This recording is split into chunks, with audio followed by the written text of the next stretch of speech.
Ma fille m'a traitée de pathétique et ne m'a pas invitée à son mariage. 3 mois plus tard, son mari l'a quittée et elle m'a appelée, n'ayant nulle part où vivre. J'ai 55 ans et je dois vous parler du pire jour de ma vie. La pire semaine, le pire mois, peut-être la pire année. Je travaille comme infirmière à l'hôpital général du comté. J'y suis depuis plus de 30 ans maintenant, et pendant 28 de ces années, ma fille a été mon monde entier, ma raison d'exister. Mon tout. Quand son père nous a quittés, elle n'avait que 3 ans à l'époque, je me suis fait la promesse qu'elle ne se sentirait jamais abandonnée, jamais l'impression qu'elle n'était pas suffisante. Je serais les 2 parents, j'accumulerais autant d'emplois qu'il le faudrait, je sacrifierais tout ce qui devait l'être. Et j'ai tenu cette promesse. Mon Dieu, comme je l'ai tenue. Les gardes doubles sont devenus ma norme. Je travaillais de 7 heures du matin jusqu'à minuit, je dormais 4 heures, puis je recommençais. Les week-ends, je prenais des emplois de soignante privée, m'occupant de patients âgés pendant que leur famille partait en vacances ou sortait dîner. Chaque dollar lui revenait. Elle avait de meilleurs vêtements que je n'en ai jamais portés, mangeait de meilleurs aliments, obtenait tout ce qu'elle voulait pendant que je me contentais de rien. J'ai payé ses frais de scolarité à l'université, je rembourse encore les prêts d'ailleurs. Encore 4 ans à payer pour ceux-là. Mon dos est détruit par des décennies à soulever des patients. Mes pieds sont couverts de callosités et d'oignons. J'ai l'air d'avoir 10 ans de plus que mon âge. Mais je me disais que ça en valait la peine parce qu'elle était heureuse et s'épanouissait, et c'est ce qui comptait. Nous étions proches. Du moins, je le pensais. Nous parlions tous les jours, parfois plusieurs fois. Je connaissais tous ses amis. J'entendais parler de ses problèmes au travail. Je connaissais chaque détail de sa vie. Quand elle a commencé à sortir avec ce type il y a 2 ans, j'ai tout de suite eu un mauvais pressentiment à son sujet. Il était froid avec moi, me regardait à peine quand nous parlions, répondait par monosyllabes comme si je le dérangeais. Mais elle semblait heureuse avec lui, alors je me suis tue. Son bonheur passait toujours en premier.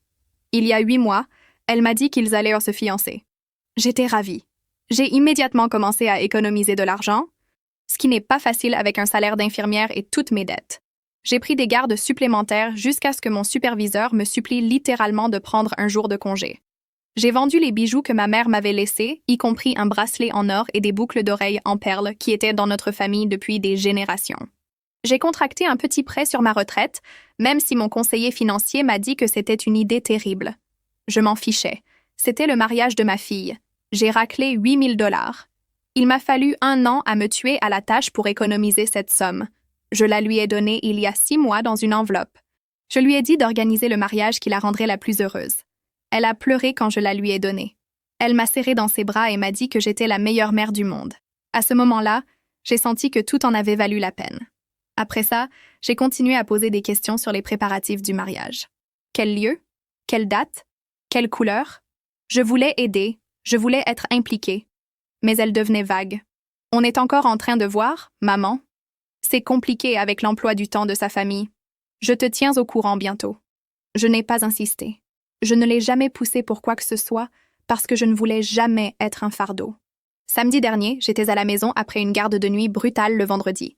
16 heures debout, 3 admissions d'urgence. Je voulais juste dormir. Mon téléphone a vibré, ma sœur. Le message disait « Assieds-toi avant d'ouvrir ça ». Mon estomac s'est noué. Je me suis assise sur mon lit, les mains tremblantes. J'ai ouvert les pièces jointes.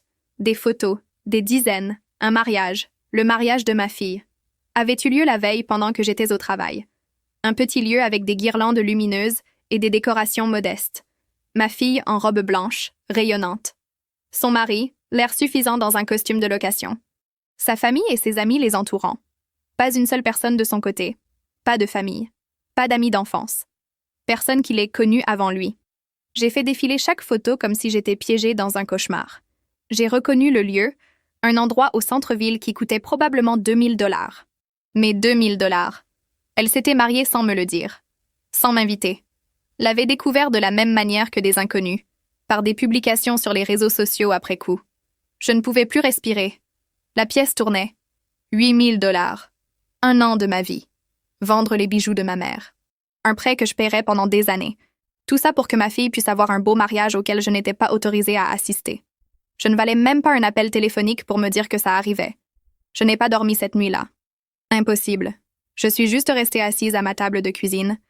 à regarder ses photos sur mon téléphone jusqu'à ce que mes yeux me brûlent et que mon dos me fasse mal à force d'être assise dans la même position pendant des heures.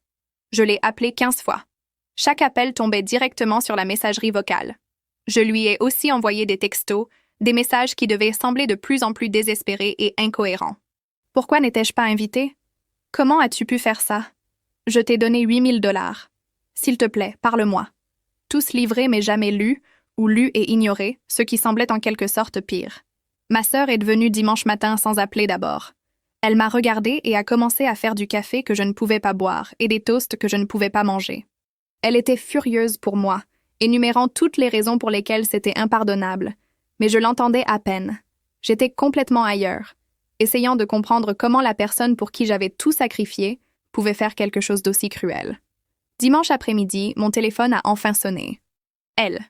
J'ai répondu si vite que j'ai failli le laisser tomber. « Maman, je sais que tu es contrariée, mais tu dois te calmer. » C'est comme ça qu'elle a commencé. Pas par des excuses ou une explication. Par un ordre de gérer mes émotions pour sa convenance.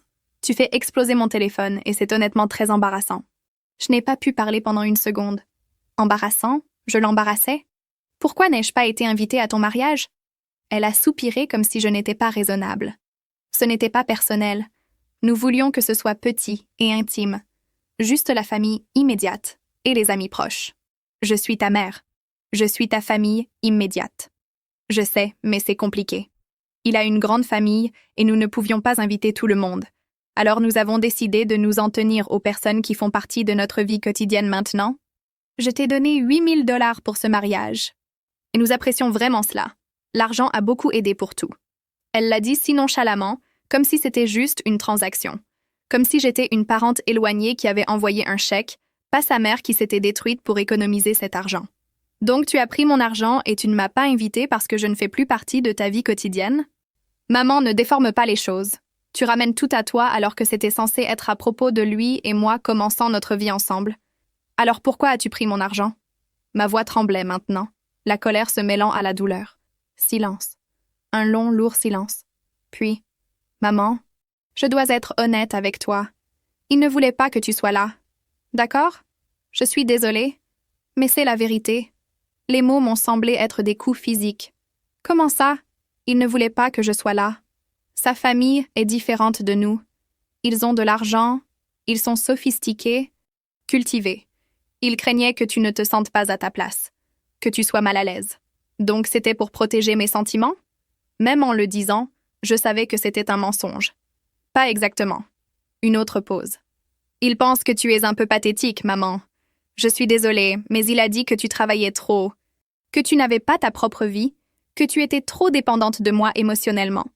Il ne voulait pas de cette énergie à notre mariage. Pathétique. Le mot m'a frappé comme une gifle. Le mari de ma fille, cet homme que je n'avais jamais aimé, qui m'avait à peine parlé en 2 ans, pensait que j'étais pathétique. Et ma fille avait été suffisamment d'accord avec lui pour m'exclure de son mariage. Et toi, qu'en penses-tu? Ma voix était à peine plus qu'un murmure. Penses-tu que je suis pathétique? Une pause trop longue, bien trop longue. Je pense que peut-être il n'a pas tort. Tu fais de toute ta vie à propos de moi, et c'est beaucoup de pression. Toujours tout sacrifier, toujours me faire sentir coupable parce que tu travailles si dur. Peut-être que si tu avais ta propre vie, les choses seraient plus saines entre nous. J'ai senti quelque chose se briser en moi. Pas seulement mon cœur, quelque chose de plus profond. L'illusion que mes sacrifices comptaient, pour elle. La croyance que l'amour et l'effort créaient des liens. Tout s'est brisé à ce moment-là. Je dois y aller, ai-je dit. Maman, ne sois pas fâchée. Je suis juste honnête. Je t'ai donné 8 000 $. J'ai vendu les bijoux de ma mère. J'ai fait des gardes doubles jusqu'à ce que je tienne à peine debout. Tout ça pour ton mariage. Et tu m'as exclue parce que ton mari pense que je suis pathétique et que tu es d'accord avec lui. Ce n'est pas juste. Ce qui n'est pas juste, c'est d'apprendre le mariage de ma fille par les réseaux sociaux. Ce qui n'est pas juste, c'est d'être traité de pathétique par quelqu'un qui n'a jamais fait une garde double de sa vie. Ma voix devenait plus forte, plus froide. Tu sais quoi? Appelle-moi quand tu auras compris comment être une personne décente. J'ai raccroché. Elle a essayé de rappeler immédiatement, mais je n'ai pas répondu. Je suis juste restée assise là, à regarder mon téléphone, attendant que la culpabilité vienne, que cet instinct maternel se déclenche et me pousse à la rappeler et à m'excuser. Ce n'est pas venu. À la place, j'ai ressenti quelque chose de nouveau. quelque chose que je n'avais pas ressenti depuis des décennies. De la colère. Pure, nette, libératrice. Lundi matin, je suis allée travailler en pilote automatique. J'ai traversé ma garde dans le brouillard pendant que mes collègues me demandaient si j'allais bien. J'ai dit que j'allais bien, ce qui était un mensonge évident, vu que j'avais l'air d'avoir été heurtée par un camion. Pendant le déjeuner, je me suis assise dans ma voiture et j'ai commencé à penser clairement pour la première fois depuis samedi. J'ai commencé à penser à l'argent. Les 8 000 n'étaient mal pas tout. J'avais plus d'économies. 3 000 $ supplémentaires en espèces, littéralement dans une boîte à chaussures dans mon placard, que j'avais prévu de leur donner comme cadeau de mariage. De l'argent que j'avais économisé en faisant des gardes supplémentaires et en mangeant des nouilles instantanées pour le dîner. De l'argent qui était censé les aider à commencer leur nouvelle vie ensemble. Et puis, il y avait l'appartement. Il y a 2 mois, ils m'avaient demandé de co-signer leur bail parce qu'aucun d'eux n'avait un crédit suffisant. L'endroit coûtait 850 par mois dans un quartier agréable qu'ils ne pouvaient absolument pas se permettre seuls. Mais j'avais dit oui immédiatement, rempli toute la paperasse, envoyé mes informations financières. Essentiellement, j'avais garanti leur logement pour 1 an. Assise dans ma voiture, quelque chose s'est débloqué dans mon cerveau. Une clarté froide que je n'avais pas ressentie depuis des années. Ils m'avaient utilisé. Pris mon argent, pris mon crédit, prévu de continuer à prendre tout en pensant que j'étais pathétique et embarrassante. Tout en étant d'accord que je n'étais pas assez bien pour être vue à leur mariage. J'ai sorti mon téléphone et j'ai appelé la société de gestion immobilière. Bonjour, j'appelle au sujet de la demande de location pour l'unité 212. Je suis l'une des co-signataires et je dois retirer ma candidature. Oh! La femme avait l'air surprise. Vous êtes sûre? Parce que si vous vous retirez, les candidats auront besoin d'un autre co-signataire qualifié ou ils ne répondront pas à nos exigences. J'en suis sûre. Je veux être retirée de la demande immédiatement. D'accord, je peux traiter cela. Les candidats seront informés dans les 24 heures qu'ils ont besoin d'informations alternatives sur le garant. Quand j'ai raccroché, j'ai attendu que la culpabilité me frappe. Que cette voix dans ma tête qui m'avait toujours dit de tout arranger pour elle, de tout améliorer, se manifeste. Elle n'est pas venue. À la place, je me suis sentie satisfaite, froide et satisfaite d'avoir enfin fait quelque chose pour moi-même. Après le travail, je me suis arrêtée à ma banque avec la boîte à chaussures de mon placard. 3 000 $ en espèces. Je suis allée au comptoir et j'ai tout déposé sur mon compte d'épargne. Mon compte. Pas le leur. Le mien. Ensuite, je suis rentrée chez moi et j'ai rassemblé tous les cadeaux de mariage que j'avais achetés pendant des mois. Surtout des articles de cuisine, de la belle vaisselle, des serviettes de luxe, une cafetière qu'elle avait mentionné vouloir, quelques petits appareils électroménagers. Probablement pour encore 1 000 $ d'articles, tous soigneusement choisis et emballés dans ma chambre d'amis. J'ai tout chargé dans ma voiture et j'ai conduit jusqu'à un refuge pour femmes de l'autre côté de la ville. Une femme a ouvert la porte et son visage s'est illuminé quand elle a vu toutes les boîtes. Ce sont des dons, ai-je dit. Des articles de cuisine. Tout neuf. Oh mon Dieu, c'est merveilleux. Nous avons des familles qui déménagent dans des logements de transition tout le temps et qui ont besoin exactement de ce genre de choses. Merci beaucoup. Nous avons tout transporté à l'intérieur ensemble. Elle n'arrêtait pas de me remercier, de me dire à quel point cela aiderait les gens. Quand elle m'a serré dans ses bras avant que je parte, cette parfaite inconnue m'a serré dans ses bras et m'a appelé un ange. Je suis retournée dans ma voiture et j'ai pleuré pendant 20 minutes. Ce soir-là, je me suis préparé un dîner simple et je me suis assise à ma table de cuisine, mangeant seule. Ma chambre d'amis avait l'air vide sans tous ces cadeaux soigneusement choisis, mais ce vide semblait juste en quelque sorte. Comme si j'avais fait de la place pour quelque chose de nouveau. Pour la première fois depuis des décennies, j'avais fait quelque chose de généreux qui n'avait rien à voir avec ma fille. J'avais donné à des gens qui avaient réellement besoin d'aide au lieu de financer un style de vie pour quelqu'un qui pensait que j'étais pathétique. Ma sœur a appelé ce soir-là. « Comment tiens-tu le coup ?» Je me suis retirée comme co-signataire de leur bail d'appartement. Silence. Puis, « Bien. Quoi d'autre ?» J'ai donné tous les cadeaux de mariage que j'avais achetés. J'ai déposé l'argent que j'avais économisé pour eux sur mon propre compte. « Bien. » dit-elle à nouveau, plus farouchement cette fois. Qu'a-t-elle dit? Elle ne le sait pas encore. La société de gestion immobilière ne les informera pas avant demain. Elle va t'appeler, m'a prévenu ma sœur. Probablement. J'ai fait une pause. Je ne pense pas que je vais répondre. Ma sœur est restée silencieuse un moment. Je suis fière de toi. Je sais que c'est dur, mais tu fais ce qu'il faut. Elle doit apprendre que les actions ont des conséquences. Après avoir raccroché, je me suis assise dans mon salon vert. Je l'avais peint en vert il y a des années, mais elle s'était plainte que c'était trop sombre. Alors j'avais failli le repeindre en beige pour elle. Et j'ai ressenti quelque chose que je n'avais pas ressenti depuis des années. Du soulagement. comme si j'avais retenu ma respiration pendant 28 ans et que j'expirais enfin. Ils se sont présentés à ma porte mercredi soir, 5 jours après le mariage. Tous les deux l'air absolument furieux. J'ai ouvert la porte, mais je ne les ai pas invités à entrer. Je suis juste restée là, dans l'embrasure de la porte, à attendre. Qu'est-ce que tu as foutu? Il n'a même pas dit bonjour. Juste une agression immédiate, comme si c'était moi qui avais fait quelque chose de mal. Il va falloir être plus précis, ai-je dit calmement. L'appartement? A dit ma fille. Elle avait l'air d'avoir pleuré. La société de gestion immobilière a dit que tu t'étais retiré comme cosignataire. Nous sommes censés emménager la semaine prochaine et maintenant ils disent que nous ne remplissons plus les conditions sans toi. Je sais. Tu sais? Il s'est approché, essayant de m'intimider. Tu nous sabotes parce que tu es en colère à propos du mariage? C'est insensé? C'est carrément psychotique. Je l'ai regardé, vraiment regardé pour la première fois. Plus jeune que ma fille de 2 ans, n'ayant jamais gardé un emploi plus de 6 mois, portant une montre qui coûtait plus que son revenu mensuel. Où avait-il trouvé l'argent pour ça? Ah oui? Mais 8 000 $. Je ne sabote rien. J'arrête juste d'aider. Nous avons besoin de cet appartement, a dit ma fille. Nous logeons chez ses parents en ce moment et c'est horrible. Nous ne pouvons pas continuer à vivre là-bas. Cela semble difficile. Je suis sûre que vous trouverez une solution. Tu avais promis de nous aider. Sa voix devenait stridente maintenant. C'était avant? Avant quoi? Mais elle savait. Ils savaient tous les deux. Avant que je te donne 8 000 $ pour un mariage auquel je n'étais pas invitée. Avant que ton mari ne décide que j'étais trop pathétique pour être vue en public. Avant que tu ne sois d'accord avec lui. Il a tressailli. Donc elle lui avait dit ce qu'elle m'avait dit. Bien. Ce n'est pas ce que je voulais dire, a-t-elle commencé. C'est exactement ce que tu voulais dire. Je l'ai regardé à nouveau. Tu penses que je ne suis pas assez sophistiquée pour ta famille. Tu penses que je suis gênante et pathétique. Bien. Alors tu n'as certainement pas besoin de mon argent ou de ma cote de crédit. C'est différent, a-t-il dit. C'est notre logement. Tu es mesquine? Mesquine. J'ai goûté le mot. J'ai fait des gardes doubles pendant 28 ans. J'ai détruit mon corps. J'ai vendu les bijoux de ma mère. J'ai contracté un prêt que je rembourse encore. Je vous ai donné 8 000 $. Et la seule chose que j'ai demandé en retour, c'était d'être incluse pour un jour. Un seul jour.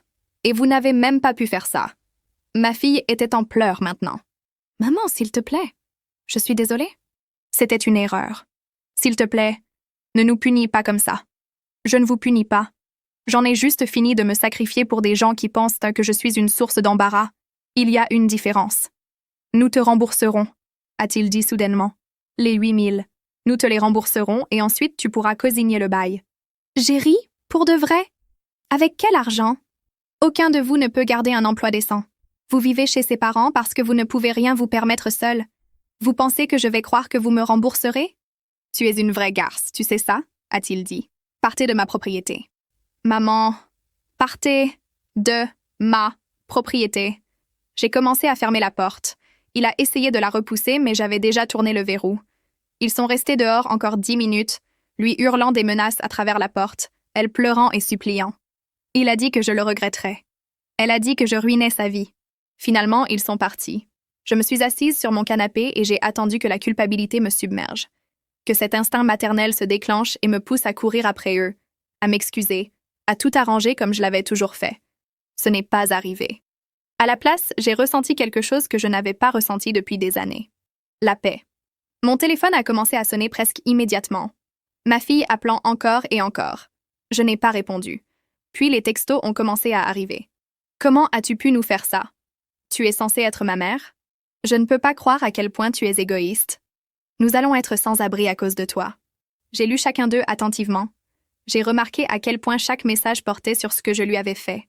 Pas une seule excuse pour m'avoir exclue du mariage. Pas une seule reconnaissance qu'il m'avait peut-être, juste peut-être, traité horriblement. Juste des reproches. Des reproches sans fin pour avoir refusé de continuer à financer une vie dont je n'étais pas assez bien pour faire partie. J'ai bloqué son numéro. Bloqué le sien aussi. Puis j'ai commandé une pizza, quelque chose que je ne faisais jamais parce que cela semblait trop indulgent, et j'ai regardé un film que je voulais voir depuis des mois. Assise sur mon canapé dans mon salon vert, mangeant la pizza directement de la boîte, n'ayant pas à partager avec qui que ce soit, ou à me sentir coupable de dépenser de l'argent pour moi. Pour la première fois en 28 ans, je me faisais passer en premier. Et c'était à la fois terrifiant et libérateur. Les 2 semaines suivantes ont été étrangement calmes. Pas d'appels, Pas de texto, pas de visite surprise. Ma sœur continuait de prendre de mes nouvelles, me demandant si j'avais entendu quelque chose. Je n'avais rien entendu. Une partie de moi se demandait si c'était tout, si c'était juste fini maintenant. 28 ans effacés parce que j'avais enfin dit non. J'ai commencé à faire quelque chose d'étrange pendant cette période. J'ai commencé à vivre. Je sais que ça semble dramatique, mais c'est vrai. Pour la première fois depuis des décennies, j'ai pris des décisions basées sur ce que je voulais, pas sur ce dont elle avait besoin. J'ai commencé par de petites choses. Je me suis acheté de nouveaux vêtements, de vrais vêtements que j'aimais. Pas seulement des trucs de travail pratiques. Un pull bleu qui faisait ressortir mes yeux. Un jean qui m'allait vraiment. Des bottes que je voulais depuis des mois. Je suis allée au centre commercial un samedi. J'ai juste erré sans but, sauf celui de profiter. Je ne me souvenais pas de la dernière fois que j'avais fait ça. Probablement avant sa naissance. Il y a 28 ans. Je suis aussi enfin allée chez le dentiste. J'avais 2 caries à soigner et un détartrage que je repoussais depuis 3 ans. Le dentiste m'a demandé pourquoi j'avais attendu si longtemps. J'ai donné une excuse sur le fait d'être occupée, mais la vérité était que j'avais transféré chaque dollar supplémentaire à ma fille. Ma propre santé était passée au second plan. En fait, elle n'était même pas dans la voiture. J'ai commencé à réduire mes heures de travail aussi. J'ai dit à ma superviseure que j'arrêtais les gardes doubles sauf en cas d'absolue nécessité.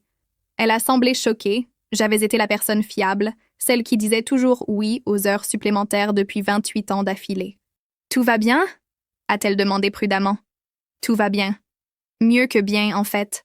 J'ai juste réalisé que je m'étais tuée à la tâche pour rien. » Elle n'a pas demandé de détails, mais elle a hoché la tête comme si elle comprenait.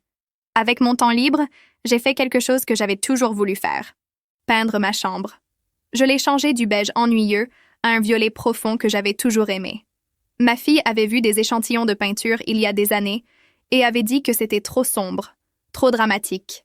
Alors, j'avais opté pour le beige sûr et ennuyeux qu'elle approuvait. Maintenant, assise dans ma chambre violette, je lisais des livres que je m'étais achetés, buvant du café que j'avais fait comme je l'aimais, et je ressentais cette sensation inconnue. Le contentement. Un vrai contentement. Ma sœur est venue un dimanche avec des plats à emporter. Elle a vu la chambre et a haussé les sourcils. « Quand as-tu fait ça? » »« La semaine dernière. »« C'est magnifique. Très toi. » Puis, plus prudemment, « Des nouvelles d'elle? »« Non, rien. »« Qu'est-ce que tu ressens par rapport à ça? » J'y ai réfléchi. J'ai l'impression d'avoir passé 28 ans à être sa mère et d'avoir oublié d'être une personne. Et maintenant, je suis juste redevenue une personne. Elle m'a serrée dans ses bras. « Je suis fière de toi. Ce que tu as fait, t'affirmer, ça demandait un vrai courage. » Ou alors, je suis une mère horrible qui a abandonné sa fille quand elle avait besoin de moi, ai-je dit, exprimant la peur qui me réveillait parfois à 3 heures du matin. Elle a 28 ans, mariée, employée. Elle n'a pas besoin de toi. Elle veut juste ton argent. La voix de ma sœur était ferme. Et quand tu as arrêté de le fournir, tu as cessé d'exister pour elle. Cela te dit tout ce que tu as besoin de savoir. C'était vrai. Ma fille n'avait pas appelé pour demander comment j'allais. N'avait pas appelé pour s'excuser sincèrement. Elle n'avait tendu la main que lorsqu'elle avait besoin de quelque chose. Et quand je ne pouvais pas le fournir, je devenais la méchante. J'ai aussi commencé à suivre un cours de danse. Danse de salon pour débutants le jeudi soir. J'étais nulle, je n'arrêtais pas de marcher sur les pieds de mon partenaire. Mais c'était amusant. L'instructrice était une femme énergique dans la soixantaine qui n'arrêtait pas de crier « La danse, c'est juste une chute contrôlée ». Et je l'adorais pour ça. Après le cours un soir, quelques-uns d'entre nous sont allés dans un café voisin. On s'est juste assis, à parler, à rire, à être sociaux. J'ai réalisé que je n'avais pas eu de vrais amis depuis des années. J'avais eu des collègues avec qui j'étais amicale, bien sûr, mais de vrais amis? Des gens avec qui je faisais des choses en dehors du travail? Cela était mort quand ma fille était née et que j'avais décidé qu'elle était mon monde entier. Une des femmes, elle s'appelait Ruth, récemment divorcée, m'a demandé ce que je faisais pour m'amuser. Ça, ai-je dit, en montrant le café, notre groupe. C'est le plus de plaisir que j'ai eu depuis des années. Elle a ri comme si je plaisantais, mais quand elle a vu mon visage, son expression s'est adoucie. « Chérie, on doit te faire sortir plus. » Et elles l'ont fait. Elles ont commencé à m'inviter à des choses. Soirée cinéma, dîner, un club de lecture qui se réunissait 2 fois par mois. Je disais oui à tout, ce monde entier s'ouvrant à moi dont j'avais été coupée pendant des décennies. Ma fille n'avait aucune idée que tout cela se passait. N'avait aucune idée que je construisais une vie qui ne tournait pas autour d'elle. Et honnêtement, ça faisait du bien. Ça faisait vraiment, vraiment du bien. 3 semaines après la confrontation, ma sœur m'a appelée au travail. Je les ai vus aujourd'hui, à l'épicerie. D'accord, ai-je dit, me préparant. Ils n'avaient pas l'air bien. Elle avait l'air épuisée et ils se disputaient à la caisse. Rien de violent, juste des chamailleries à propos d'argent, je pense. Ils n'arrêtaient pas de dire quelque chose à propos de factures. J'ai ressenti quelque chose, mais ce n'était pas le besoin désespéré de tout arranger qui m'aurait consumé il y a un mois. C'était plus comme une préoccupation distante, le genre de sentiment que vous auriez en entendant parler des problèmes d'un étranger. Est-ce qu'elle t'a vu? Ouais. Nous avons établi un contact visuel et elle a immédiatement détourné le regard. N'est pas venue me voir. Probablement embarrassée, ai-je dit. Probablement. Ma sœur a fait une pause. Leur situation doit être mauvaise s'ils se disputent en public comme ça. Elle tendait la perche, essayant de voir si j'allais me précipiter pour sauver la situation. Mais je n'ai pas mordu à l'hameçon. C'est entre eux.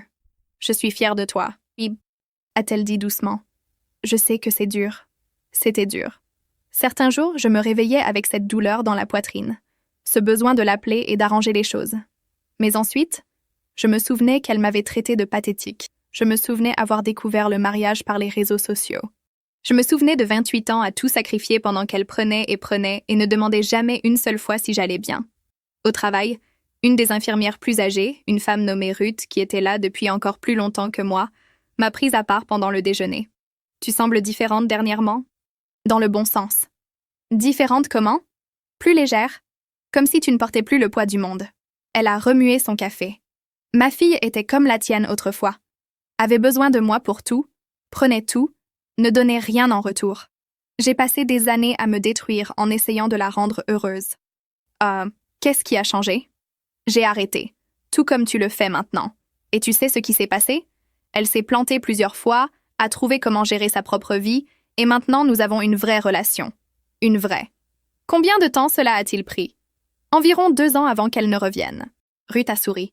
Mais ça valait la peine d'attendre.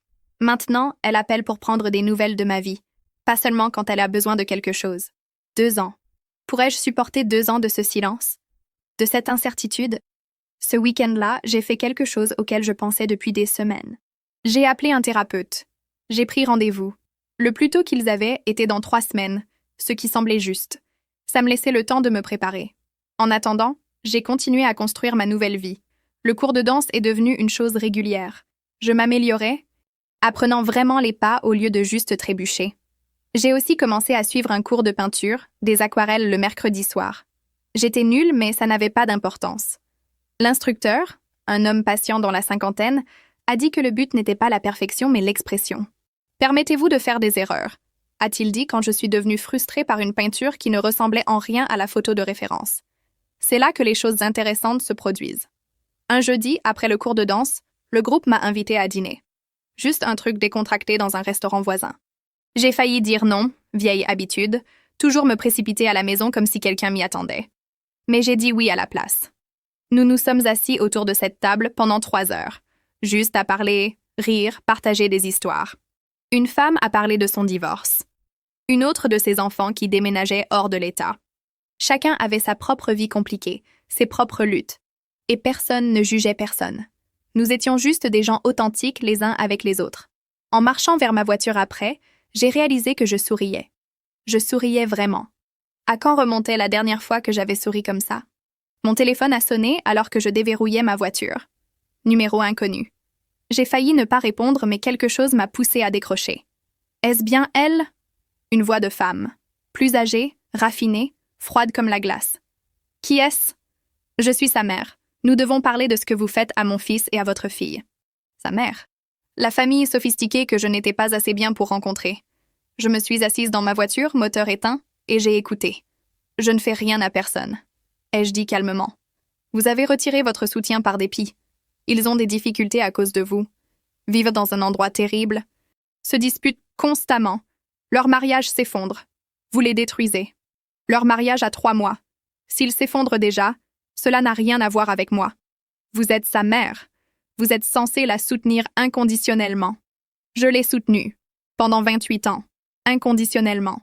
Et quand j'ai demandé une chose, être incluse dans son mariage, elle m'a dit que j'étais trop pathétique et embarrassante. Alors non, j'en ai fini de soutenir inconditionnellement. Elle a fait une erreur. Elle m'a pris 8 000 $ de moi et ensuite m'a exclu de l'événement que cet argent a payé parce que votre fils a des standards.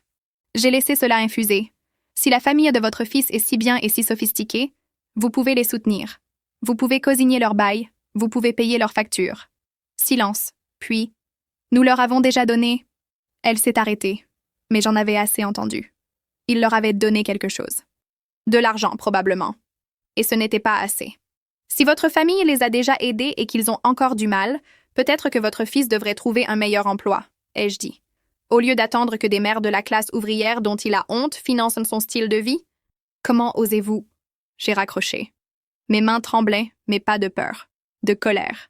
Le culot absolu de cette femme de m'appeler et d'exiger que je finance la vie de son fils tout en acceptant qu'il pense que je n'étais pas assez bien pour assister au mariage. Cette nuit-là, je n'ai pas pu dormir. Je n'arrêtais pas de rejouer la conversation. Vers 3 heures du matin, mon téléphone a vibré. Un texto du numéro de ma fille, je l'avais débloqué à un moment donné sans vraiment y penser. Je ne peux pas croire que tu aies parlé à sa mère comme ça. Elle essayait de nous aider et tu as été complètement irrespectueuse. Quel est ton problème? J'ai regardé ce message pendant un long moment. Quel est ton problème? Pas « je suis désolée qu'elle t'ait appelé ». Pas « j'aimerais que cette situation soit différente ». Juste des reproches. Toujours des reproches. J'ai répondu « j'en ai assez d'être méprisée par la famille de ton mari pendant que tu prends mon argent. Quand tu seras prête à me traiter comme un être humain au lieu d'un distributeur automatique de billets, nous pourrons parler. » Je l'ai envoyée avant de pouvoir douter. Elle n'a pas répondu immédiatement. Je suis restée allongée dans mon lit, à regarder le plafond, attendant. La réponse est venue 1 heure plus tard. « Tu vas le regretter. Nous sommes une famille. »« Non », ai-je tapé en retour. « La famille ne s'exclut pas des mariages pour ensuite exiger de l'argent. Tu as fait ton choix. » Cette fois, j'ai bloqué son numéro à nouveau. Pour de bon cette fois. Bloqué le sien aussi. Puis j'ai fait quelque chose que j'aurais probablement dû faire il y a des semaines. Changer mes serrures. C'était peut-être paranoïaque, mais après cette confrontation à ma porte et maintenant l'appel de sa mère, je ne leur faisais pas confiance pour ne pas se pointer quand je n'étais pas à la maison.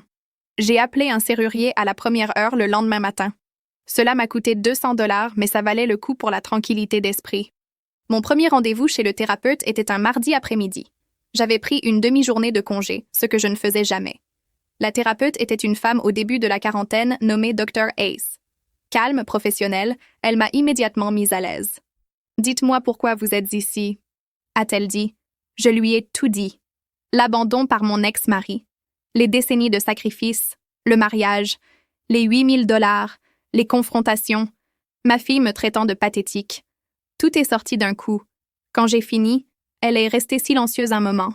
Puis, savez-vous ce qu'est la codépendance? J'en avais une vague idée. Elle l'a expliqué en détail. Comment j'avais fait de ma fille le centre de mon identité. Comment j'avais utilisé ses besoins comme excuse pour ne pas construire ma propre vie.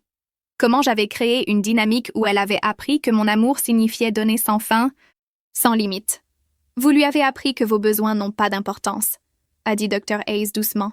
Et maintenant, vous êtes surprise qu'elle ne pense pas qu'il compte? Cela m'a frappé comme un train de marchandises. Parce qu'elle avait raison. Chaque fois que j'avais fait une garde double au lieu de prendre soin de moi. Chaque fois que j'avais dit « ne t'inquiète pas pour moi » quand elle oubliait mon anniversaire. Chaque fois que j'avais souri à travers l'épuisement et dit « je vais bien », je lui apprenais que je n'avais pas d'importance, que ma douleur n'était pas pertinente tant qu'elle était heureuse. Je pensais que c'était ce que faisaient les bonnes mères. Ai-je dit « tout sacrifier ». Le sacrifice n'est pas de l'amour, a-t-elle dit. Le martyre n'est pas de l'amour. L'amour inclut des limites. L'amour inclut d'enseigner à vos enfants que les besoins et les sentiments des autres comptent aussi, pas seulement les leurs. J'ai pleuré pendant cette session. Pas des pleurs de tristesse, quelque chose d'autre. Du soulagement peut-être, ou de la reconnaissance. Je voyais le schéma clairement pour la première fois, et même si ça faisait mal, ça expliquait aussi tout. Voici ce que je veux que vous compreniez, a dit Dr. Hayes vers la fin. Établir des limites avec votre fille, ce n'est pas l'abandonner, c'est la chose la plus aimante que vous puissiez faire en ce moment. Vous lui apprenez que les actions ont des conséquences, qu'elle ne peut pas traiter les gens horriblement et s'attendre à ce qu'ils continuent à la soutenir. C'est une leçon dont elle a désespérément besoin. Au cours des sessions suivantes, nous avons creusé plus profondément. Nous avons parlé de l'abandon de mon ex-mari et comment cela m'avait laissé désespérée de prouver que j'étais suffisante. Comment j'avais transféré toute ma valeur personnelle dans le fait d'être nécessaire à ma fille. Comment le mariage n'était pas seulement une trahison? C'était la preuve que j'avais construit toute ma vie sur une fondation qui n'avait jamais réellement existé. Vous avez le temps, a dit Dr. Hayes lors d'une session. Vous avez 55 ans, pas 95. Vous pouvez encore construire une vie qui est la vôtre. C'est devenu mon mantra. Tu as le temps. Et j'ai commencé à y croire. La thérapie est devenue mon ancre au cours des semaines suivantes. Chaque session enlevait une autre couche, m'aidait à voir des schémas auxquels j'avais été aveugle pendant des décennies. Nous avons parlé de la façon dont j'avais essentiellement vécu à travers ma fille, au lieu de vivre ma propre vie. À quel point c'était terrifiant de devoir soudainement découvrir qui j'étais en tant que personne, pas seulement en tant que mère. « Que voulez-vous » m'a demandé Dr. Hayes lors d'une session. « Pas ce que vous pensez que vous devriez vouloir, pas ce qui rendrait votre fille heureuse. Que voulez-vous réellement pour vous-même » Je suis restée assise là pendant un long moment, réalisant que je ne savais pas. Je ne pouvais pas me souvenir de la dernière fois que je m'étais posé cette question. Je ne sais pas, ai-je admis. Alors c'est votre devoir. Commencez à le découvrir. Alors je l'ai fait. J'ai commencé petit. Quelle nourriture aimais-je vraiment? Il s'est avéré que j'adorais la nourriture épicée, mais j'avais toujours fait des repas fades parce que ma fille n'aimait pas les épices. Quels films appréciais-je? Les films d'action, ce qui m'a surprise. J'avais toujours regardé des comédies romantiques parce que c'est ce qu'elle voulait regarder. J'ai commencé à faire une liste de choses que j'avais toujours voulu faire. Voyager sur la côte. Apprendre à mieux peindre. Peut-être même sortir avec quelqu'un un jour, bien que cela semble terrifiant. J'avais été avec mon ex-mari depuis l'âge de 23 ans, et après son départ, je n'avais tout simplement jamais pris le temps pour la romance. Pendant ce temps, des nouvelles de ma fille continuèrent d'arriver par le biais de ma sœur et de connaissances communes. Ils avaient trouvé un appartement moins cher dans un quartier moins bien. Se disputaient constamment. Leurs voisins s'étaient plaints du bruit à plusieurs reprises.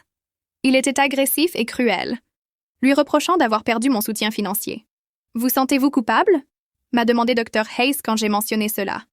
Parfois, mais surtout, je me sens triste. Triste pour elle? Ou triste pour vous-même? Pour moi-même, ai-je réalisé. Pour toutes les années que j'ai gaspillées. J'aurais pu avoir une vie, des amis, des passe-temps, des relations.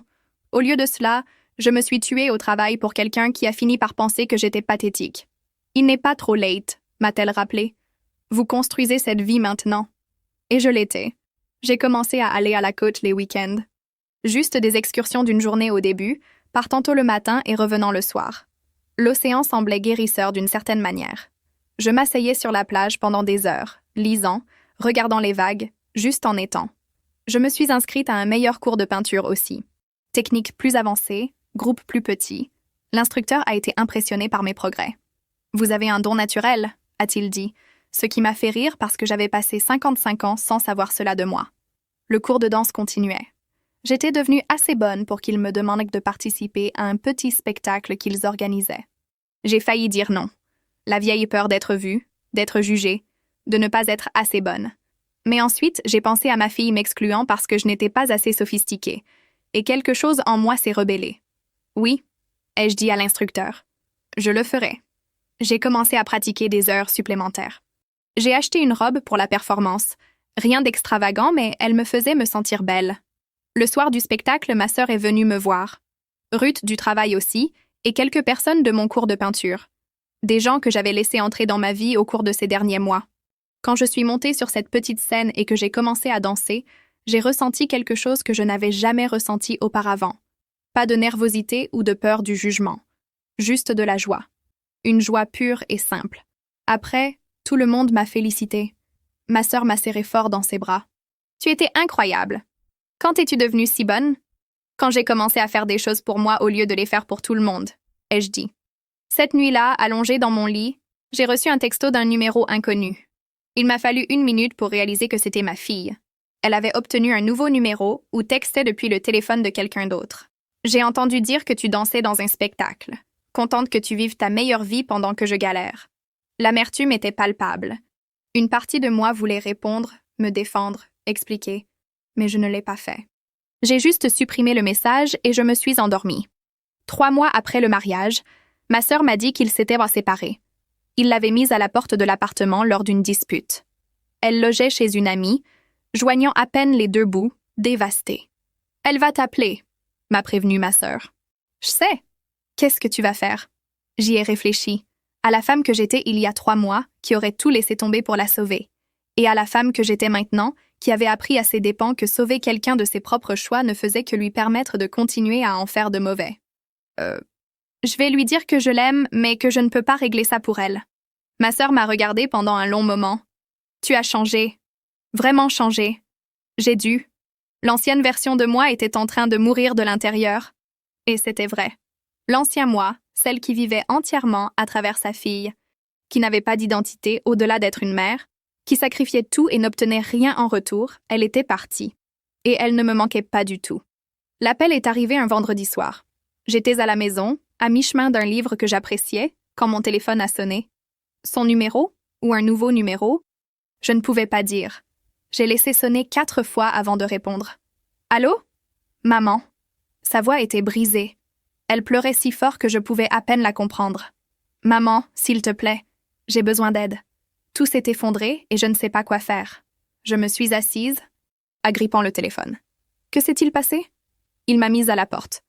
Il m'a juste dit de partir. Ne m'a même pas laissé prendre toutes mes affaires. Je suis chez une amie, mais elle dit que je ne peux rester qu'1 semaine de plus. Je n'ai nulle part où aller.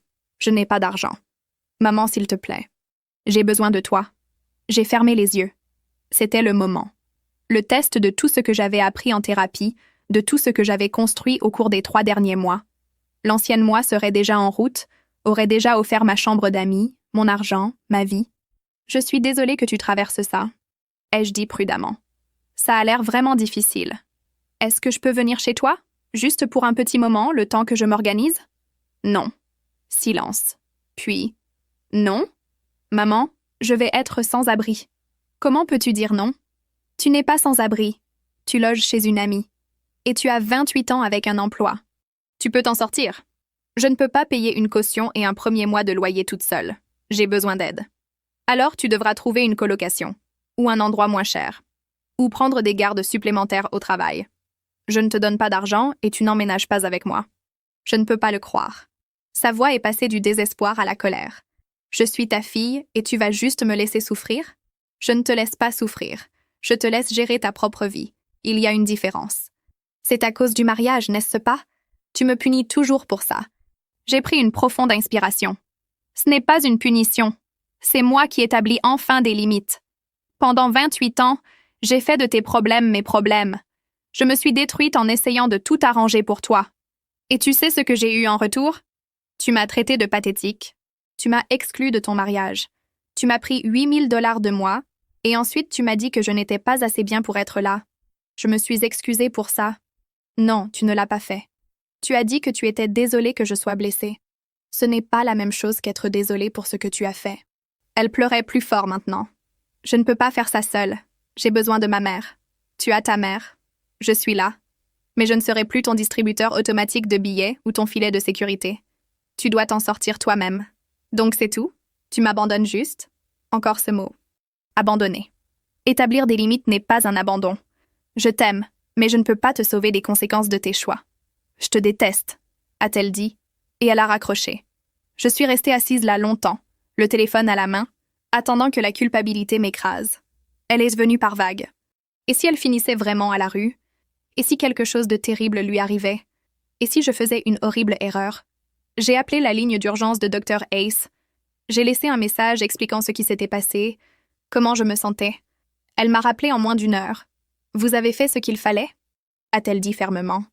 Je sais que ce n'est pas ce que vous ressentez maintenant, mais vous l'avez fait. Et si quelque chose lui arrive? Elle a un emploi. Elle a des amis. Elle est capable de gérer ça. Vous ne l'avez juste jamais laissé le prouver parce que vous étiez toujours là pour tout arranger. Elle a dit qu'elle me déteste. Elle est en colère que vous ne l'encouragiez plus dans sa dépendance.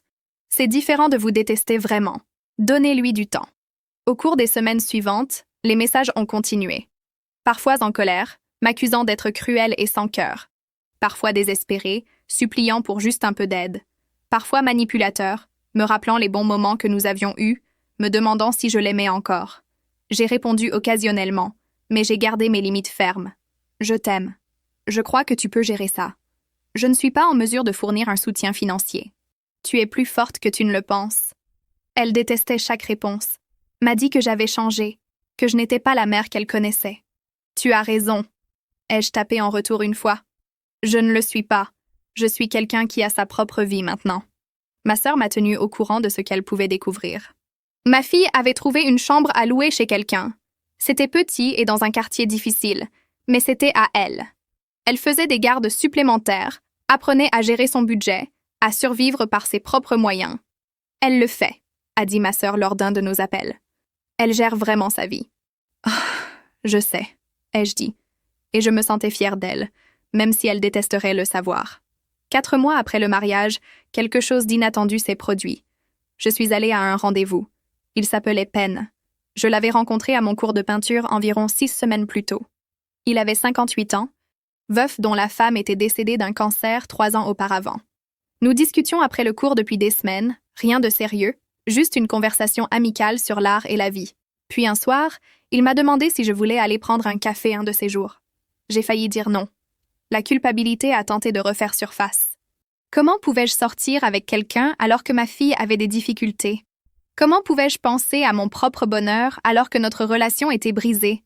Mais ensuite, je me suis souvenue de Dr. Hayes disant que j'avais le temps, que je méritais une vie, que j'avais le droit d'être heureuse. Oui, ai-je dit, j'aimerais bien. Le rendez-vous café s'est transformé en dîner la semaine suivante. Puis un film, puis une promenade dans le parc. Penn était gentil, patient, sincèrement intéressé par ma vie.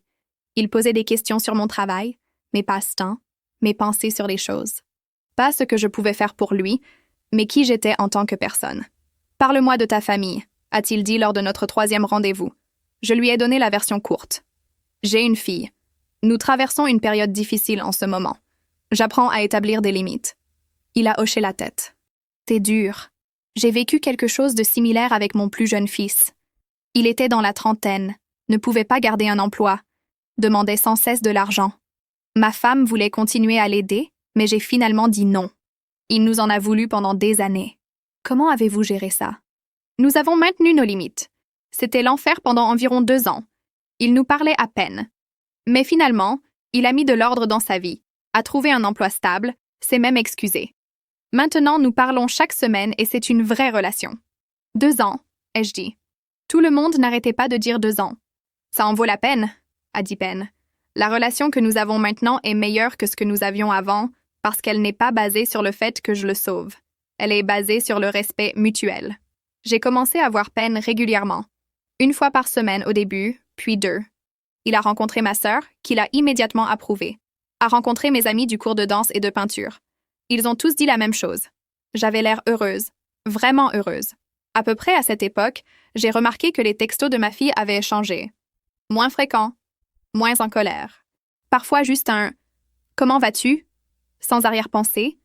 Je répondais prudemment, gardant les choses légères, mais sans replonger dans l'ancien schéma.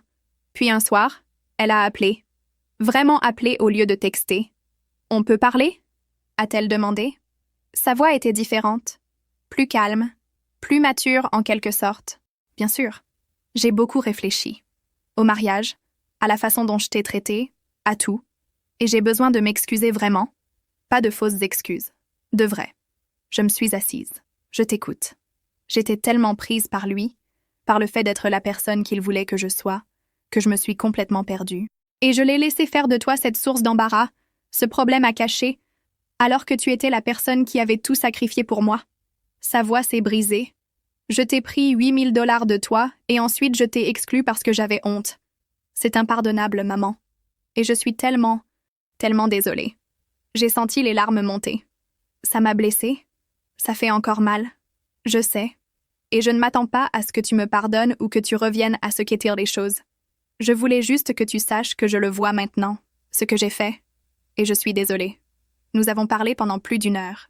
Vraiment parlé. Je lui ai parlé de la thérapie, d'apprendre que j'étais codépendante, de la façon dont ses besoins avaient consumé toute mon identité. Elle m'a parlé de son mariage qui s'effondrait, de réaliser que son ex-mari était émotionnellement abusif, d'avoir commencé une thérapie elle-même. « Je pense que je cherchais papa », a-t-elle dit. J'essayais de prouver que j'étais assez bien pour qu'un homme ne me quitte pas. Et j'ai juste trouvé un autre type qui m'a fait me sentir sans valeur. C'est logique, ai-je dit doucement. Je suis désolée de t'avoir fait payer pour son abandon. Tu ne méritais pas ça. C'était la chose la plus consciente d'elle-même qu'elle m'ait jamais dite. Je vois quelqu'un, ai-je mentionné vers la fin de la conversation. Je sors avec quelqu'un. Il y a eu une pause. Puis, vraiment? Maman, c'est génial. Je suis vraiment heureuse pour toi. Elle avait l'air de le penser. Nous n'avons pas tout réparé dans cette seule conversation. N'avons pas effacé des mois de douleur et d'établissement de limites. Mais c'était un début. Un vrai début. Le genre construit sur l'honnêteté au lieu de la codépendance. 5 mois après le mariage, j'ai pris mes premières vraies vacances en plus de 20 ans. Penn et moi sommes allés à la côte pour un long week-end.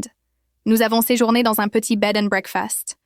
Marché sur la plage, mangé dans des restaurants locaux, juste apprécié d'être loin de tout. Tu sembles différente de la première fois que je t'ai rencontrée, a dit Penn un soir alors que nous regardions le coucher de soleil depuis la plage. Différente comment?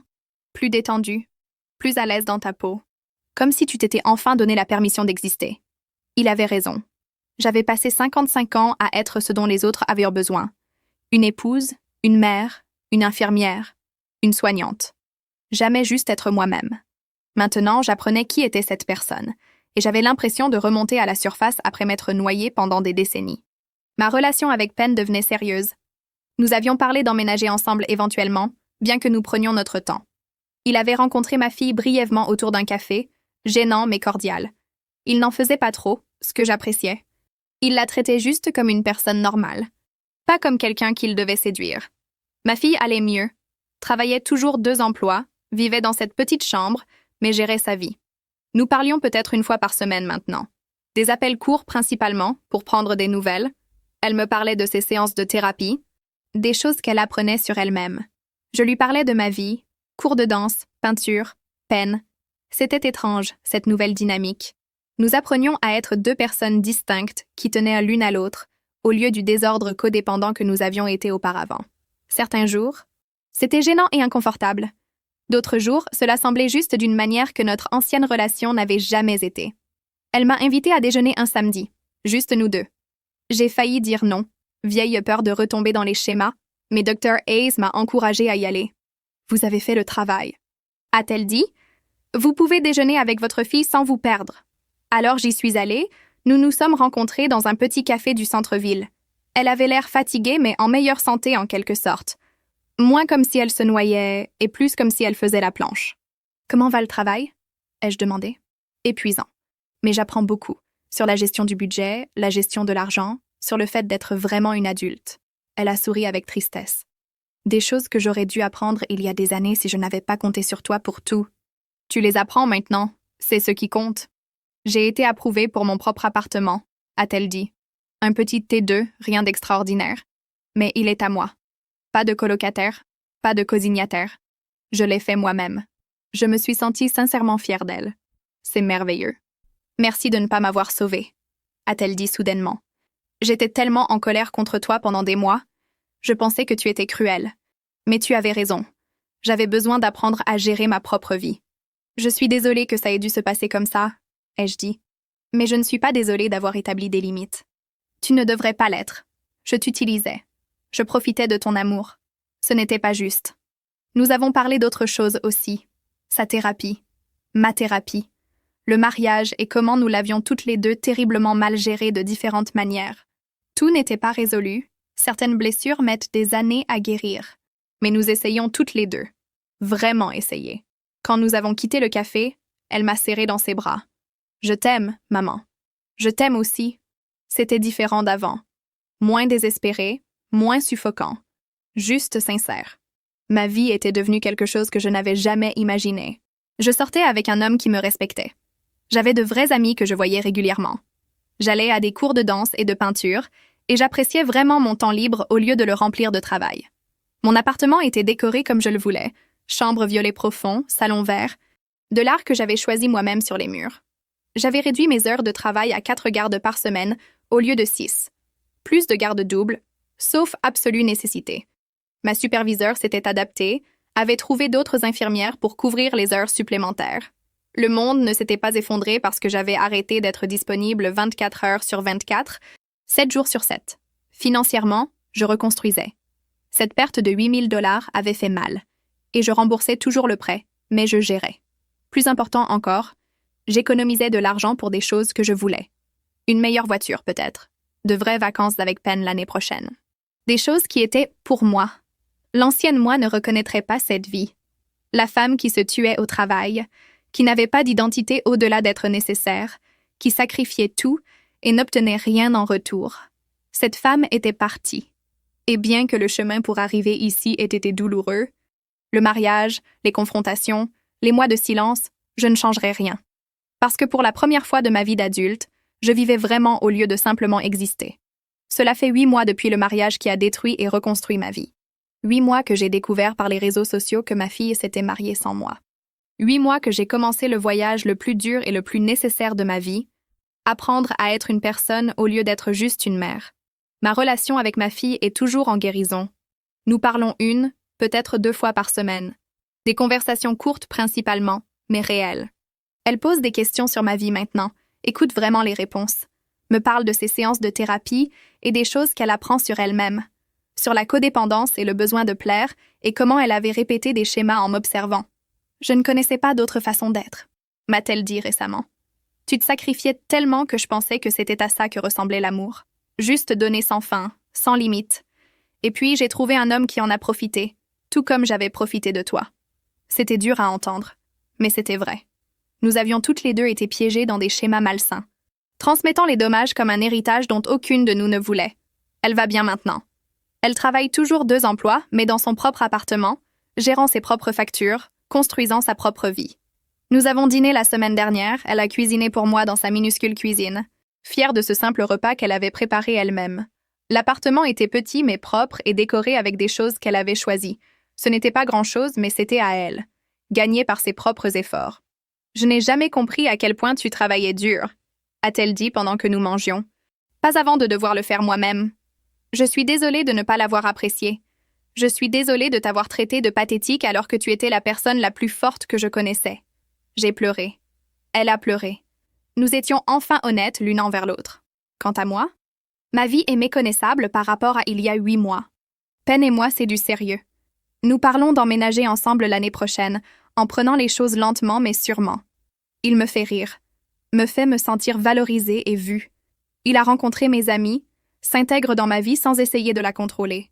Je prends toujours des cours de danse.